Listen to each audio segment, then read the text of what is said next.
আল্লাহ তাআলার অপূর্ব এক সৃষ্টি। গরু আজকে 3 দিন হয়েছে, বাছুরটা হয়েছে। ও কীভাবে ডুয়া মারে দেখলে বুঝতে পারবেন। এই যে বাছুর,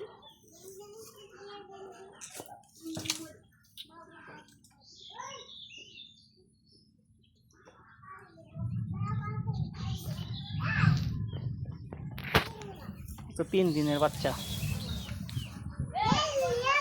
দুধ থেকে আছে।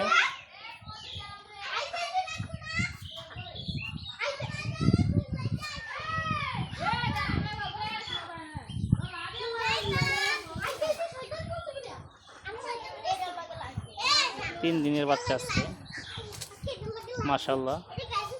সম্ভবত শাহিওয়ালের বাচ্চা, এটা দেশি গরুর ভিতরে শাহিওয়ালের বীজ দেওয়া হয়েছে। মাশাআল্লাহ মাশাআল্লাহ, সবাই আলহামদুলিল্লাহ বলে যাবেন। এইটা একটা গরু, এটার বাচ্চা কিন্তু এইটার কাছে গেলে লাথি মারে, দুধ খেতে গেলে লাথি মারে।